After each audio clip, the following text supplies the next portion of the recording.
할렐루야.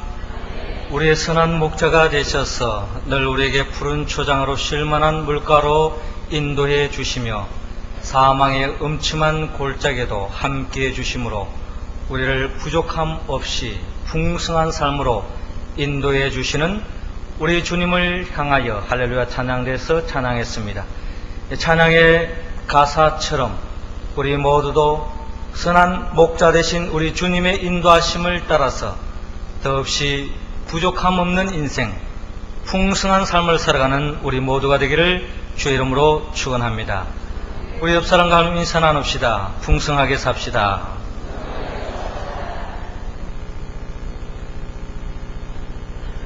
요즘 들판에 나가보면은 벼들이 누렇게 익어서 황금 물결로 춤추는 것을 바라볼 수 있습니다.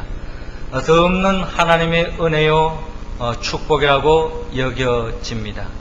이처럼 누렇게 물들어가는 황금 들판, 이 벼들을 좀 더 가까이에서 들여다보면 다 그런 것은 아니지만 개중에 이렇게 서로 볕단끼리 서로 묶여져 있는 벼들을 우리는 바라볼 수 있습니다.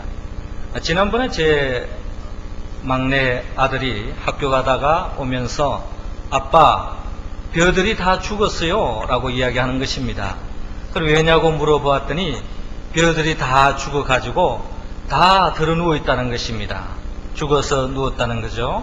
알고 보았더니 지지난주에 산산 태풍이 불어가지고 다 그런 것은 아니지만 곳곳에 이렇게 벼들이 들어 누워서 물에 잠겨져 있는 벼들을 보게 되었습니다. 그래서 농부들은 이 벼들을 서로 자신이 홀로 지탱할 수 없기 때문에 이렇게 볕단처럼 이렇게 서로 묶어가지고 이렇게 결실로 맺어나가는 그런 과정을 들여다볼 수 있습니다. 평탄하고 형통할 때에는 홀로서기 할 수 있는 것 같고 또 혼자 힘으로 살아갈 수 있는 것 같지만 실상 어려움이 오고 태풍이 불고 위험에 처했을 때는 이 세상에 그 어떠한 사람도 홀로서기 하기는 어렵다는 것입니다. 벼만 그런 것이 아니라 사람도 마찬가지죠.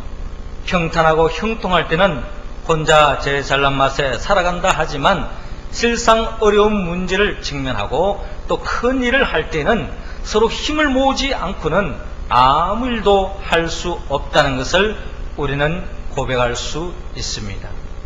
그렇기 때문에 하나님은 우리 모두가 홀로 서기 하는 그런 자립심도 독립심도 중요하지만 서로 협력해서 더불어 살아가는 그런 협동심도 우리에게 품기를 원합니다. 왜냐하면 하나님의 나라는 더불어 살아가는 곳이고 또 더불어 살아갈 때에 하나님의 나라를 더 크게 맛볼 수 있기 때문입니다. 그래서 하나님께서는 우리가 이 땅을 살아가면서 우리 홀로 버려두지 않으시고 우리에게 가정 공동체를 허락하시고 또 집안 공동체를 허락하시고 크게 본다면 교회라고 하는 큰 민족 공동체를 하나님이 허락해 주었습니다. 그리고 영적으로 저와 여러분들은 교회 공동체라고 하는 큰 공동체도 우리에게 허락해 주었습니다. 주님께서 이처럼 우리에게 공동체를 허락해 주신 이유가 뭘까요? 그것은 바로 혼자 힘으로 살아갈 수 없기 때문에 서로 가족 간에 집안 간에 또 우리 온 민족이 또 우리 모든 성도들이 서로 더불어서 힘을 모아서 어려운 일을 잘 이겨나가고 더 큰 하나님의 나라를 이 땅에서 맛보는 것이야말로 하나님의 뜻이라는 것입니다. 그렇다면 우리는 어떻게 할 때에 진정 하나님의 나라를 맛볼 수 있는 그런 공동체로서 가정을 세우고 집안을 세우고 또한 교회 공동체를 세워갈 수 있을까요? 첫 번째로 하나님은 오늘 본문 38절에서 40절을 통하여서 서로 관용하라고 말씀합니다. 39절 말씀 우리 다 같이 읽겠습니다. 시작. 예수께서 가라사대 금하지 말라. 내 이름을 의탁하여 능한 일을 행하고 적시로 나를 비방하는 자가 없느니라. 아멘. 저를 따라 하시기 바랍니다. 서로 관용합시다. 예수님께서 자신의 죽음이 기다리는 예루살렘을 향하여 한 걸음 한 걸음 나아가고 있습니다.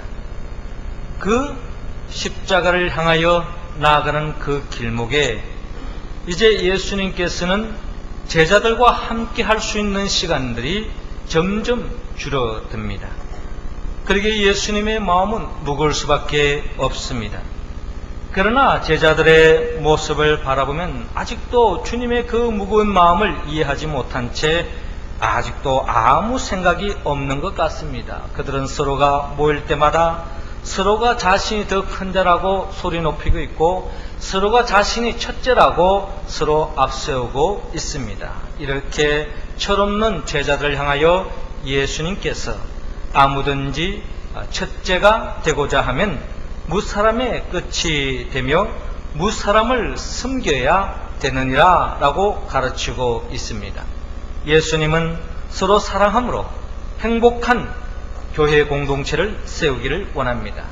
그러나 예수님의 제자들은 예수님의 말씀을 그저 들음으로 그치고 맙니다. 그리고 오늘 본문에 보면 예수님의 제자 중에 세베대의 아들 요한이 예수님께 말씀을 하는데요. 선생님, 우리를 따르지 않는 어떤 자가 주의 이름으로 귀신을 내어 쫓는 것을 우리가 보고 우리를 따르지 아니하므로 금하였나이다 라고 말합니다.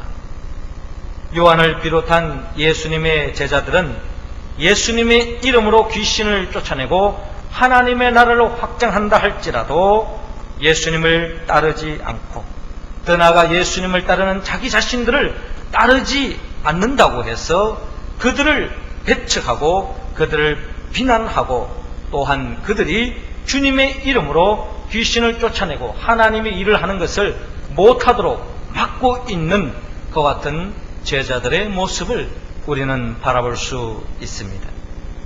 예수님은 이러한 제자들에게 금하지 말라.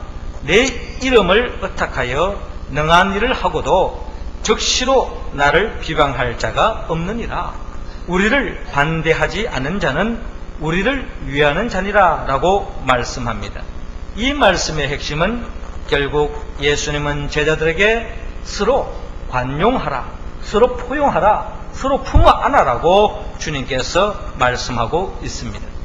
그렇습니다. 우리도 때로는 예수님의 제자들과 같이 내 생각과 다르게 생각한다고 해서 우리는 다른 사람을 무시하고 다른 사람을 배척할 때가 있습니다. 때로는 나와 똑같은 길을 걸어가지 않는다고 해서 다른 사람을 비난하고 비방할 때도 있다는 것입니다. 그러나 예수님은 비록 생각이 다르고 방법이 다르다 할지라도 예수님의 이름으로 하나님의 나라를 위하여는 자들을 서로 포용하고 관용으로 서로 협력하고 서로 위해 주기를 주님은 원하고 있습니다. 어느 공동체든 서로 이처럼 관용으로 서로 품어줄 때에 그게 진정한 화목한 공동체가 세워질 수 있다는 것입니다. 추석 때 행복한 순간이 많이 있지만 특별히 가족 간에 둘러 앉아서 이 밀가루를 반죽을 해서 그 밀가루를 가지고 서로 송편을 만들 때에 그러면서 서로 정다운 이야기를 나눌 때가 참으로 행복한 순간이 아닌가 하는 생각을 가져봅니다.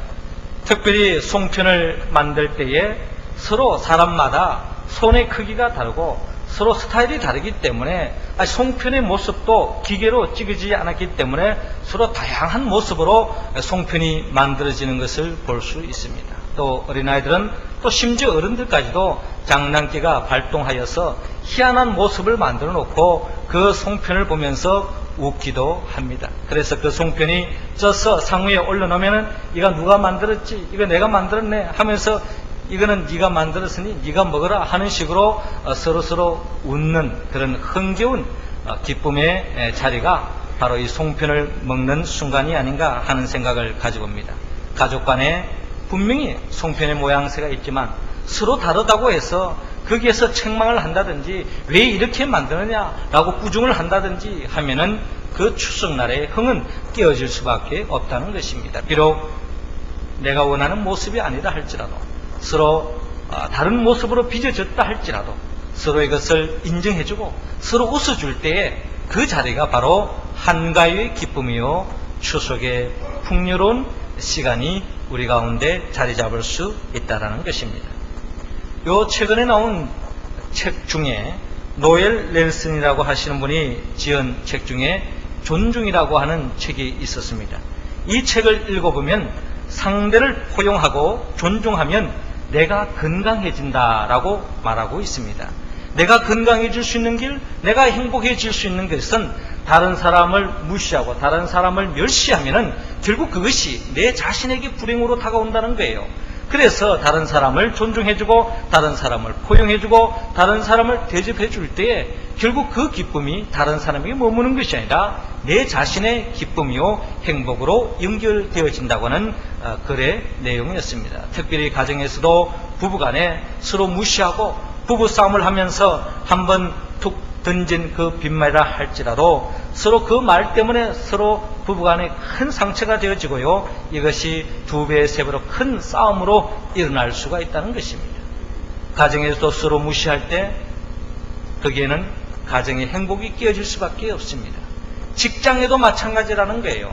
직자 간에, 동료 간에, 또한 상사 간에 이런 큰 언쟁이 벌어지고 서로 싸우고 나면은 거기에는 생산의 효율성도 없어지고 늘 서로가 기분이 좋지 않는 가운데 그 직장 생활이야말로 지옥과 같은 직장 생활로 여겨질 수밖에 없다는 것입니다.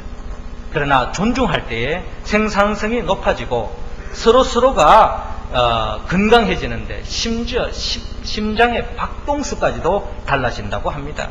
서로 존중하고 서로 위해주고 서로 격려할 때 마음의 평화가 오고요. 혈압도 낮아지고 그렇게 되어지는데 서로 분노하면은 혈관이 수축되고 심장 발작 가능성도 점점 커진다고 합니다.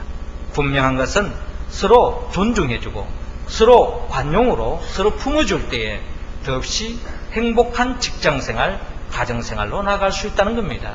이것은 직장, 가정생활만 머무는 것이 아니라 우리 교회 공동체도 마찬가지입니다. 서로의 다른 점을 인정하고 서로 관용하고 서로 존중할 때에 교회는 든든히 세워질 수 있다는 것입니다. 그러나 내 것만 고집하고 다른 사람의 것을 무시하고 나아갔을 때는 결국 거기에는 분쟁할 수밖에 없고 결국 마귀가 가장 좋아할 수밖에 없다는 거예요.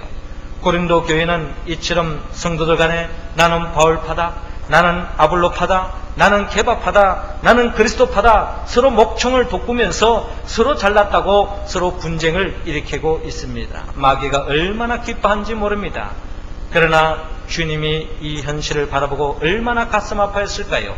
사도 바울은 주님의 마음을 읽고 성도들이 진정 주님이 기쁨을 영광 돌리는 교회를 세우기 위해서 사도 바울은 나는 심었고 아볼로는 물을 주었으되 오직 하나님은 자라나게 하셨다라고 고백하고 있습니다.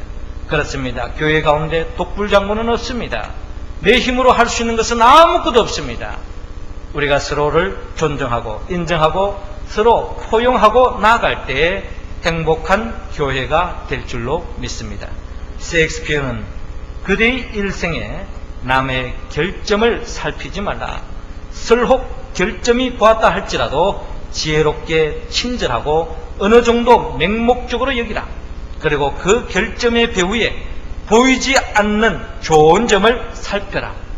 그의 관대함이란 차디찬 겨울이 없고 늘 풍성한 가을만이 있을 것이다 라고 셰익스피어는 역설한 바가 있습니다. 사랑하는 성도 여러분, 이 가을에 여러분 풍성한 삶을 살기를 원하십니까? 이 가을에 자작구레한 것 가지고 서로 티격태격 도토리 키재기식으로 살지 마시고 이 가을에는 보름달같이 큰 마음을 품고 서로를 관용하고 서로 포용하여서 더없이 풍성한 이 가을을 보내며 살아가는 우리 모두가 되기를 주의 이름으로 축원합니다. 두 번째로 우리의 가정 속에, 우리의 집안 속에, 또 우리 교회 속에, 우리 교회 공동체 속에 하나님의 맛볼 수 있는 그런 행복한 공동체를 세우기 위해서는 하나님은 두 번째로 오늘 본문 41절부터 48절을 통하여 서로 배려하라고 말씀하고 있습니다. 41절 말씀 우리 할렐루야 찬양대원들이 읽어주시기 바랍니다. 시작.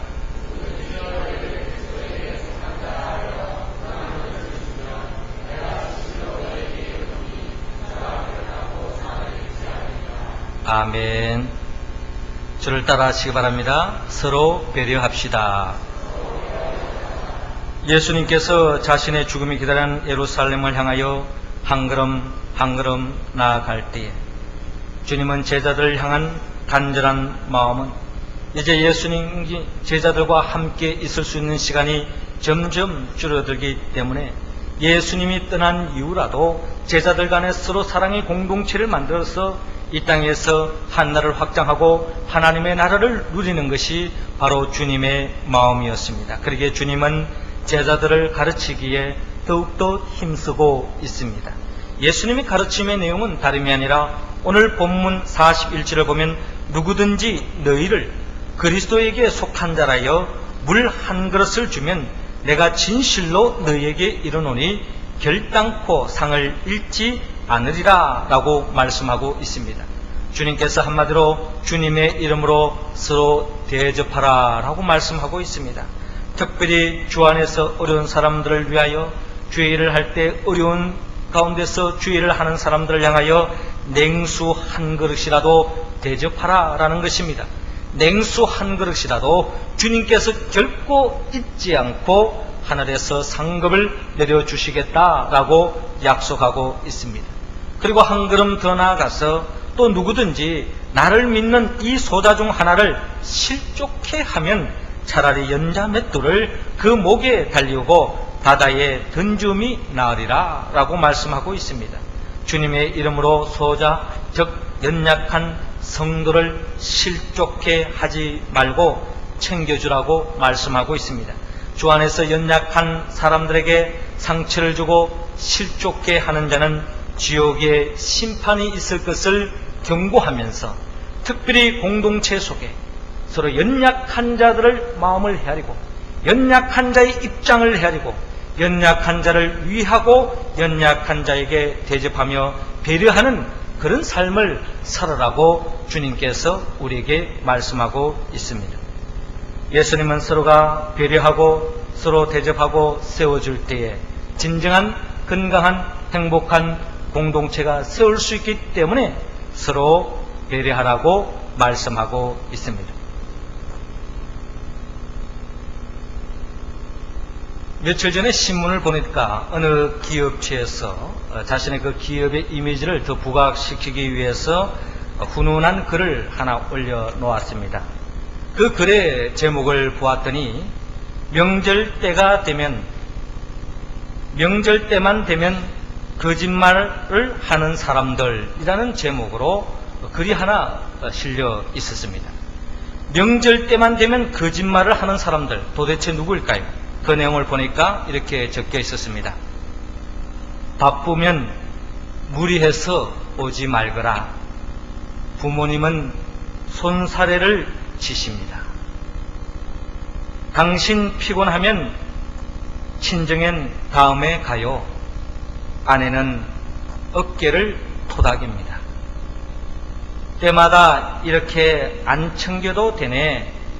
스승은 웃으십니다. 하지만 올 추석엔 그분들 거짓말에 이렇게 대답해 주세요.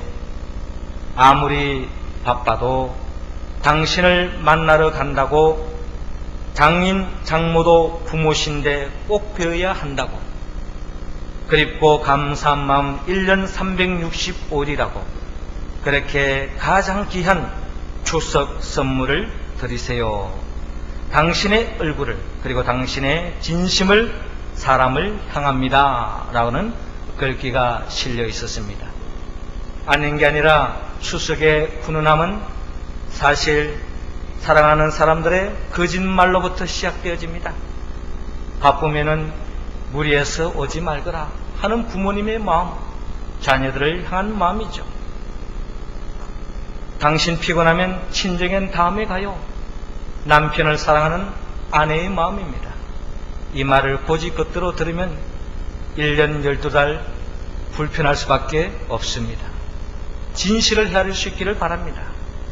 때마다 이렇게 안 챙겨도 되네 하는 그 스승의 말 속에는 더없는 감사함이 배어져 있다는 것입니다. 여러분, 아무리 바쁘고 무리하고 피곤하더라도 사람의 도리를 하여서 즐겁고 행복한 한가위 연휴가 될 수 있기를 바랍니다. 특별히 예수 믿는 자녀들은 특별히 부모님 챙기고 효도하는 데에 더없이 앞장설 수 있기를 바랍니다. 많은 종교들은 죽은 영혼을 달래기 위해서 제사를 드립니다. 그러나 기독교라고 하는 종교는 죽은 사람을 위해 하는 종교가 아니고 살아있는 부모님을 더없이 잘 챙기는 것, 이것이 바로 기독교의 종교요, 우리에게 주신 축복의 종교인 줄로 믿으시기 바랍니다.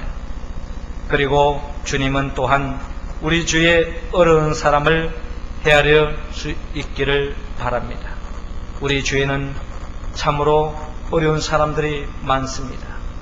우리 주위에는 보름달과 같이 풍성한 삶을 부족함 없이 살아가는 사람이 있는가 하면 우리 주위에는 진작 초생달과 같이 너무나도 초라한 모습으로, 얼한 모습으로 고통 속에 살아가고 있는 소외된 사람, 어려운 가족, 어려운 친척, 우리 집안 식구들, 우리 주위의 사람들이 있다는 것을 우리는 꼭 기억해야 할 것입니다. 사람이 1년 12달 평생도록 초생달로 살아가는 법이 있습니까? 살다 보면 보름달이 되고 또 보름달로 살고 있는 사람도 어느덧 초생달이 될 수 있는 것이 우리의 삶의 모습인데, 자신이 보름달이라고 해서 초생달과 같은 인생을 살아가는 사람들을 함부로 무시하고 함부로 말하고 함부로 상처 입히는 그런 어리석음의 길을 걷지 않기를 주님은 원하고 있습니다. 특별히 추석 때가 되면은 더없이 명절 속에 기쁨의 자리가 되어야 할 텐데, 이 명절을 보내고 나면 스트레스가 쌓이고 큰 상처를 안고 집으로 돌아오는 그런 가정도 의외로 많다는 것입니다. 왜 그렇습니까? 사실 우리 가운데 함부로 말할 때가 많습니다. 우리 주에는 자녀가 어려움에 처한 사람이 있고, 남편이 어려움에 처한 사람이 있고, 또 가족 가운데 병든 사람도 있고, 경제적으로 어려운 사람이 있는데, 그런 사람 앞에서 마치 자랑하듯이 함부로 이야기하고 나면 알게 모르게 내가 바라는 그런 것이 아니라 할지라도 서로 알게 모르게 상처를 입을 수가 있다는 것입니다. 이런 명절에 우리 모두는 서로 어려운 사람, 서로 다른 사람의 입장을 헤아리고 서로 배려할 수 있는 것 같은 우리의 마음이 있기를 원합니다. 그렇게 할 때에 주님은 더없이 우리를 통해서 행복한 공동체를 세워갈 줄로 믿습니다. 주님께서 마태복음 25장을 통하여 주님이 마지막 때 심판한다고 말씀합니다. 어떤 사람이 오른편에 서서 주님으로부터 칭찬받습니까? 그리고 어떤 사람이 왼편에 서서 주님으로부터 책망받습니까? 책망받는 사람은 딴 사람이 아니라 내가 줄일 때에 너희가 먹을 것을 주지 아니하였고, 목마를 때 마시지 아니하였고, 나그네 되었을 때 영접지 아니하였고, 벗었을 때 옷 입지 아니하였고, 병들었을 때에 옥에 갇힌 자들의 갇혔을 때에 돌아보지 아니하였느니라 라고 말합니다. 저희도 대답하여 가로되, 주여 우리가 어느 때에 주의 줄인 것인가, 목마르신 것이나 나그네 된 것이나 벗으신 것이나 병드신 것이나 옥에 갇힌 것을 보고 공양치 아니하더이까? 라고 묻습니다. 이때 주님께서 말씀합니다. 내가 진실로 너희에게 이르노니 이 지극히 작은 자 하나에게 하지 아니한 것이 곧 내게 하지 아니한 것이니라 라고 말씀하고 있습니다. 사랑하는 성도 여러분, 주님은 오늘 본문 42절을 통하여 우리에게 분명 말씀합니다. 또 누구든지 나를 믿는 이 소자 중 하나를 실족케 하면 차라리 연자 맷돌을 그 목에 달리고 바다에 던주미나리라 말씀하고 있습니다. 왜 주님이 이렇게 강하게 말씀합니까? 우리 모두가 연자 맷돌을 메고 바다에 뛰어들어가는 것입니까? 그렇지 않습니다. 우리 모두가 우리 주위에 정말 내보다 더 어려운 사람, 나의 도움이 필요한 사람, 그들을 위해서 더 한 번 기도하고 축복하고 그들에게 뭔가 서로 나눌 수 있는 그런 마음을 가져갈 때에 주님은 냉수 한 그릇이라도 기억한다고 하시고 축복해 주신다고 말씀하고 있습니다. 이 가을에 우리 모두가 다 풍성한 가을의 추석의 기쁨을 누리기를 원합니다. 그 기쁨은 먼 데 있지 않습니다. 나보다 더 많이 가진 자를 바라볼 때는 더 초라할 수밖에 없습니다. 나보다 더 어려운 사람을 바라보고 그들에게 배려함으로 더없이 풍성한 이 한가위의 명절이 다 될 수 있기를 주의 이름으로 축원합니다. 세 번째로, 어떻게 하면 진정 하나님의 나라를 맛볼 수 있는 행복한 공동체로 가정과 집안과 또한 교회와 교회를 세워나갈 수 있을까요? 하나님은 오늘 본문 50절을 통하여 서로 화목하라 라고 말씀하십니다. 50절 말씀 우리 다 같이 읽겠습니다. 소금은 좋은 것이로되 만일 소금이 그 맛을 잃으면 무엇으로 이를 짜게 하리요? 너희 속에 소금을 두고 서로 화목하라 하시니라. 아멘. 주를 따라하시기 바랍니다. 서로 화목합시다. 예수님께서 자신의 죽음이 기다리는 예루살렘을 향하여 한 걸음 한 걸음 나아가면서 제자들을 향한 간절한 바람이 있었는데, 그것은 바로 제자들 간에 서로 아름다운 교회 공동체를 세웠어. 주님이 없더라도 이 땅에서 행복한 나라를 세워나가고 행복한 하나님의 나라를 맛보기를 원하였어. 예수님은 제자들에게 더 깊은 영적인 비밀을 가르치시고 계십니다.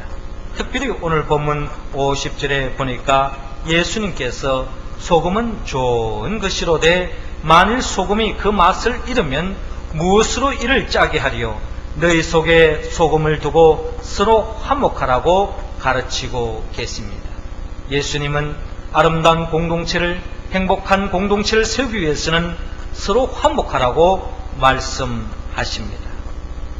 우리가 음식을 먹을 때에 만약에 소금이 없다면 아마 이 세상 그 딴 음식이 다 밍밍할 것이며 싱거울 것이며 아마 그 음식의 맛을 진정 누리지 못할 것입니다. 특별히 곰탕을 먹을 때 우리가 소금을 넣지 않으면 그 곰탕은 아무리 진국이라 할지라도 먹기가 참으로 어렵습니다. 그러나 소금을 한 숟가락 떠서 그 곰탕에 넣었을 때 그 곰탕은 덮는 진국으로 맛있게 우리에게 다가오는 것입니다. 이 세상을 살아가면서 우리는 더불어 살아가면서 진정 소금과 같이 맛을 내는 존귀한 사람이 있는데, 그 사람이 바로 모든 사람들 간에 서로 화목해 하는 사람, 화평케 하는 사람, 그 사람이야말로 우리 교회 공동체를 더욱더 만나게 하고 살맛 나는 세상을 만들어가는 존재가 바로 모든 사람들 간에 서로 화목해 하는 사람인 것을 우리는 바라볼 수 있습니다. 주님도 이 세상에 오셔서 주님이 한 사역이 있다면 그것은 바로 주님께서 십자가에 못 박혀 죽음을 통하여 화목 제물이 되었습니다. 하나님과 우리 인간이 죄로 말미암아 단절되어 있었는데 주님께서 십자가에 못 박혀 죽음으로 하나님과 우리 관계를 화목해 주셨다는 거예요. 관계를 다시 열어주셨다는 것입니다. 이 세상의 복덩이의 삶은 어떤 삶입니까? 모든 관계를 풀어주는 사람, 대적관계, 적대관계, 원수관계를, 사랑의 관계를 묶어주는 사람, 이 사람이야말로 예수 그리스도를 닮은 삶이요, 예수님께서 가장 기뻐하는 사람이요 사역의 모습이라는 것입니다. 그러나 예수님이 가장 싫어하는 사역이 뭡니까? 예수님이 가장 싫어하는 사람은 누구입니까?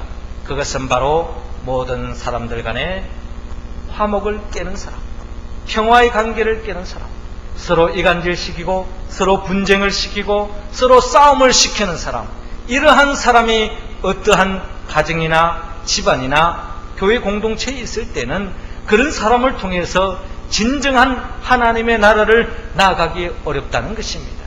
이러한 사람은 예수님이 가장 싫어합니다. 그러나 마귀가 가장 좋아합니다. 왜?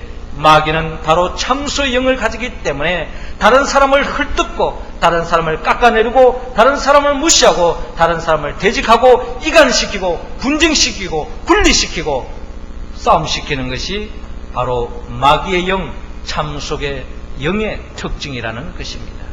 주님은 우리 가운데 한 사람도 이 마귀의 꾀임에 빠지기를 원치 않습니다. 우리 모두가 화목한 사람이 다 되기를 원합니다. 마태복음 5장 9절에 보면 화목케 하는 사람은, 화평케 하는 사람은 복이 있나니 저희가 하나님의 아들이라 일컬음을 받을 것이요 라고 말씀하고 있습니다. 우리가 잘 아는 것처럼 아브라함이 복의 근원의 인생으로 복덩이가 된 것은 그는 가까운 곳곳마다 그는 싸움보다는 서로 화목하고 서로 양보하고 서로 화목케 하고 화평케 하는 그 길을 걸어갈 때에 하나님께서 아브라함에게 복의 복을 더해 주신 것을 바라봅니다. 사랑하는 성도 여러분, 진정한 가정에서나 집안에서나 또한 교회 공동체에서나 가장 소중한 사람, 가장 존경받아야 할 사람, 가장 어뜸으로 살아야 할 사람이 누굽니까? 바로 모든 관계를 평화의 관계로 묶어주고 화목해 하는 사람. 이런 사람들이 우리 교회 공동체 속에 많아질 때, 아니 우리 모두가 되어질 때 하나님은 우리를 통해서 더 아름다운 공동체를 통하여 하나님의 나라를 더 크게 확장할 줄로 믿습니다. 여러분들이 집안에 찾아가셔서 명절 때 가족 간에 집안 식구들 만날 때 서로 평화의 도구가 다 될 수 있기를 바랍니다. 가족 간에도 더없이 사랑하며 살아도 짧은 인생인데 서로 얼굴 뒤로 돌리고 등 돌리고 살아가는 집안 간에 식구 간에 얼마나 많습니까? 이 명절에는 여러분들이 화평의 영, 화목의 영을 충만히 받아서 모든 관계를 풀어주므로 더없이 보람된 축복의 한가위를 보낼 수 있기를 주의 이름으로 축원합니다. 사랑하는 성도 여러분, 하나님은 우리 모두가 행복한 가정, 행복한 집안, 행복한 결의 우리 교회 공동체를 세우기 원합니다. 어떻게 하면 가능합니까? 우리 모두가 서로가 관용하고 서로가 배려하고 서로가 화목할 때 가능할 수 있습니다. 이것은 내 힘으로 내 의지로 할 수 있지 않습니다. 오늘도 우리를 위하여 죽으신 예수 그리스도, 우리를 위하여 부활하신 예수 그리스도의 영 보혜사 성령의 도우심으로 오늘도 우리 모두가 포용하고 관용하고 배려하고 서로가 화목해 함으로 더없이 아름다운 공동체를 세워서 이 땅에 한나를 열어가고 더없이 복된 한가의 기쁨을 누리는 우리 모두가 되기를 주의 이름으로 축원합니다. 기도드리겠습니다. 생명의 영 보혜사 성령님이시여, 이 시간 우리 모두에게 관용의 영, 배려의 영, 화목의 영을 부어 주시옵소서. 서로를 관용하게 하여 주옵소서. 서로가 배려하게 하여 주옵소서. 서로가 화목함으로 하나님께 영광 돌리고 하나님의 나라를 맛보는 행복한 가정, 그리고 집안, 교회와 교회를 세워나가는 우리 모두가 되게 하여 주옵소서. 예수님의 이름으로 기도드리옵나이다. 아멘.